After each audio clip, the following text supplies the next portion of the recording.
جو information technology ہے، جو کمپیوٹر کے سائنسز ہیں،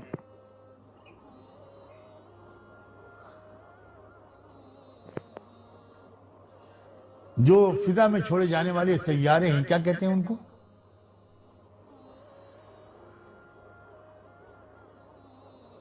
ارے بھائی جو گھومتے رہتے ہیں، جس سے موبائل کنیکٹڈ ہوتے ہیں، آپ لوگ کو اس وقت میرے ذہن میں وہ لفظ نہیں آ رہا، یہ سب کیا ہے؟ یہی میکینیکل طریقوں سے سیٹلائٹ، ہاں سیٹلائٹ. تو یہ جو ٹیکنالوجی ہے پوری، اسی ٹیکنالوجی کے سہارے انسان اسپیس تک جا رہا ہے، اسی ٹیکنالوجی کے سہارے وہ کلائمیٹ کو کنٹرول کر رہا ہے. تو یہی چیزیں ہیں، بہت ہی سوفسٹیکیٹڈ طریقوں پر یہ تیزی کے ساتھ آگے بڑھتی چلی جا رہی ہیں.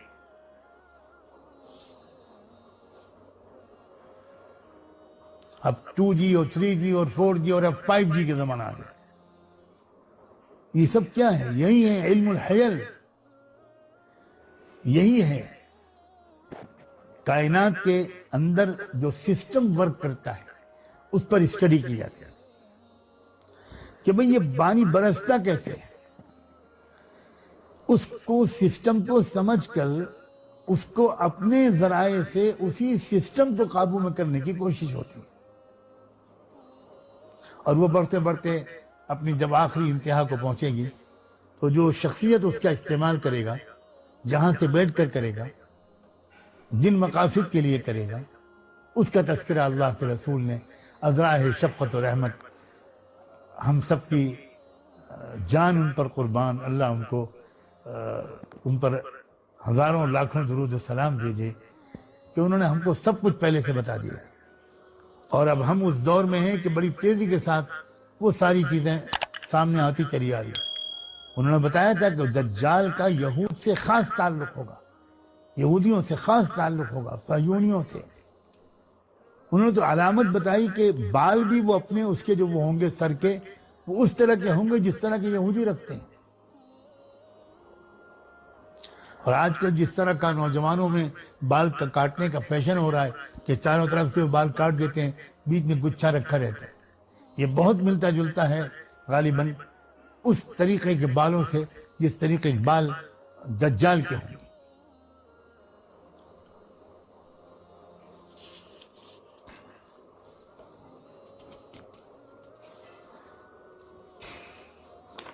یہ بات آپ سمجھ گئے ہوں گے کہ اصل میں دجال کا فتنہ سائنس اور ٹیکنالوجی کے غلط استعمال کے ذریعے سے شروع ہوا ہے. سائنس اور ٹیکنالوجی کا استعمال جب تک پرامن مقاصد کے لیے ہوتا رہا تو انسانیت کی خدمت اور رب کی معرفت، ان دونوں کا یہ بہترین ذرائع اور وسائل تھے. اور اس کو بہت انکریج کیا تھا قرآن نے، بہت سکھایا تھا، بہت سمجھایا تھا. بلکہ میں تو ہمیشہ ایک بات کہا کرتا ہوں، لوگوں کو غور و فکر کی دعوت دیتا ہوں کہ مانا کہ محمد رسول اللہ صلی اللہ علیہ وآلہ وسلم کی آمد کے بعد دنیا میں اخلاقی انقلاب آیا، روحانی انقلاب آیا. لیکن صرف روحانی اور اخلاقی انقلاب آیا یہ بات صحیح نہیں ہے. ان کے آنے کے بعد مادی زندگی میں بھی انسانیت کی اور سائنس میں بھی، سائنسی شعبے میں بھی زبردست ترقی ہوئی. آخر اس اللہ کے رسول کی آمد سے پہلے ہزاروں سال سے دنیا آباد تھی، اگر سائنٹیفک ترقی ان کے آنے کے بعد ہی کیوں ہوئی؟ اس کی ایک بہت بنیادی وجہ یہ ہے کہ اللہ کے رسول صلی اللہ علیہ وسلم کی دعوت توحید کے ذریعے پوری دنیا کے انسانوں نے اپنے آپ کو پہچانا، انسان نے اپنے مقام کو پہچانا. انسان کو پہلی بار یہ بات عالمی سطح پر اس طرح اس کے ذہن و دماغ میں آئی کہ میں دنیا میں سب سے بڑا ہوں اور یہ پوری دنیا میرے لیے بنائی گئی. ورنہ اس سے پہلے انسان تو اپنے آپ کو سب سے چھوٹا اور ہر دوسری چیز کو اپنے سے بڑا اور ہر ایک کے سامنے ڈرا سہما ہاتھ جوڑے کھڑا ہوا نظر آتا تھا. انسان ڈرتا تھا پہاڑوں سے، دریاؤں سے، جانوروں سے، آسمان و زمین اور ستاروں اور سورج سے، چاند سے، چھوٹے چھوٹے کیڑے مکوڑوں کی کس چیز کی پوجا ہوتی. انسان کبھی لوہے کے سامنے سر جھکا کے کھڑا ہو جاتا ہے، کبھی گنگا جمنا کے سامنے سر جھکا کے کھڑا ہو جاتا ہے.